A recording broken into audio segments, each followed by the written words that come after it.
Hello, greatness. You are welcome and tuned into Heirs of God TV, perfecting saints to become like Christ. Stay tuned for another inspiring episode from your host. And now, let's welcome Dr. Vincent Oppong.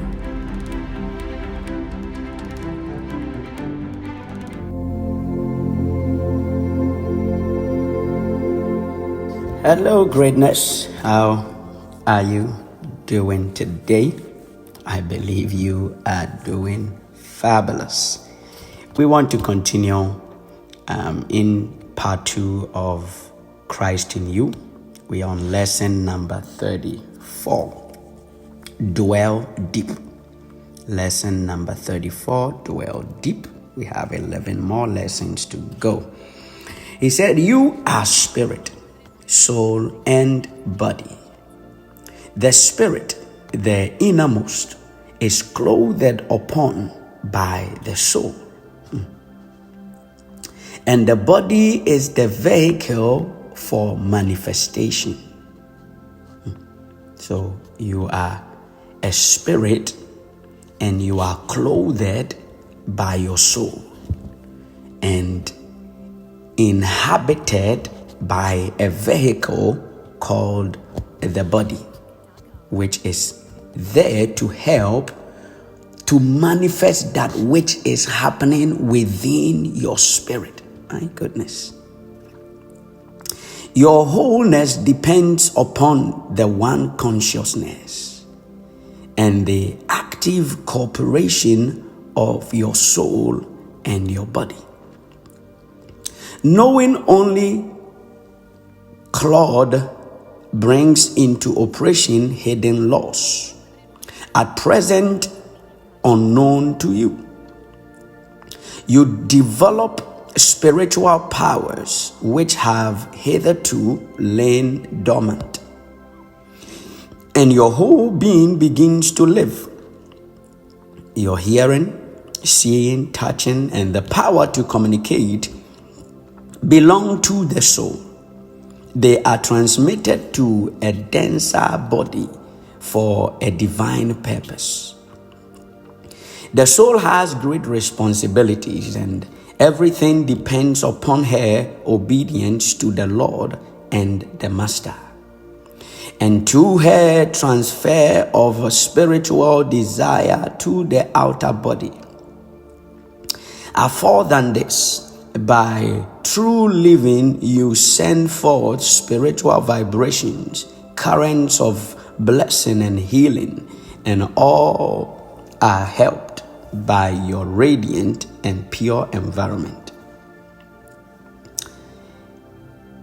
In other words, what he is trying to communicate to us is that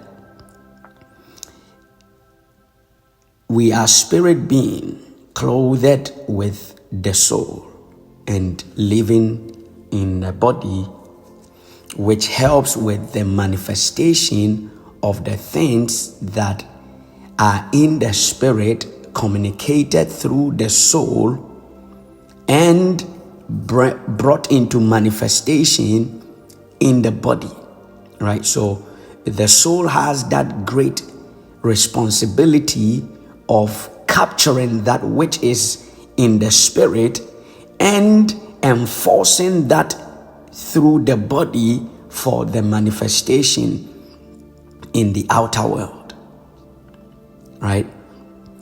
That is the summary of everything that he's saying. So I'll take this last part again. He said, "Afore than this, other than this, by true living, you send forth spiritual vibrations, currents of blessing and healing, and all are helped by your radiant and your pure environment." So based on this explanation, what you do is that you are constantly sending forth your spiritual vibrations, the currents of blessing and healing, which are meant to help other people who are around you physically and your environment.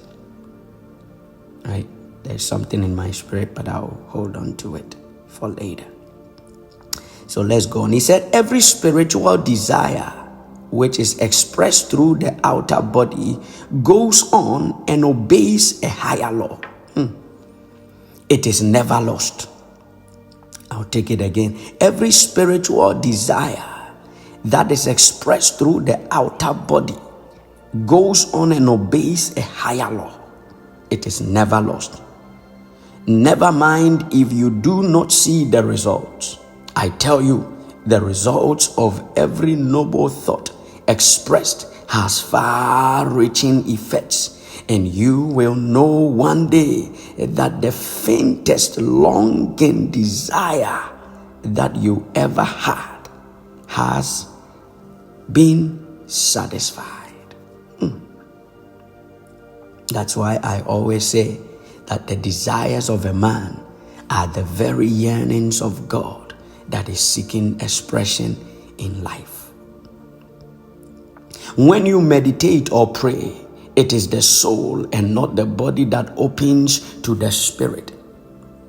Your mind wandering and lack of earnestness means that the brain is not cooperating with the soul. See to it that you are definite and think, speak, act from the innermost of yourself. For your soul is your real identity. That is you. I have always said this. My goodness. The soul thinks, breathes, acts from the spirit, and should make perfect the outer body. So the soul's responsibility is to make sure that the body is perfect. Wherever this is not so, the soul has failed in its obedience to spirit, because the spirit's desire is to make sure that the body is perfect, and he does that by the medium of the soul. And so if your outer body is not expressing wholeness and perfection, then the soul has failed. If this disobedience takes place, you will find that the passing out of the flesh does not mean that the soul will then function freely. For this use of the spiritual medium means coma, arrested growth, sleep, awake, sleep, awake, O thou that sleepest, for Christ dwells within. When you have ceased to need the body, you will give back the atoms, purified and transmuted by the divine life. Do not repress life, but express it. There is nothing either in or out of the flesh that can hinder the disciple who is at one with the very will of God. Amen and amen. And that is the end of lesson number 34. Dwell deep. This is your brother Vincent Oppong. And please don't forget to subscribe, share, and join the conversation by commenting.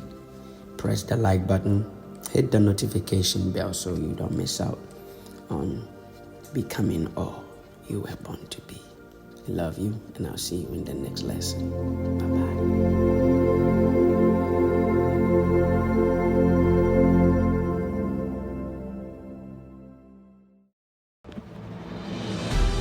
You've been listening to Heirs of God TV, perfecting saints to become like Christ. Thanks for tuning in, and please don't forget to subscribe, like, and share, and turn on the notifications so you don't miss out on becoming all you were born to be.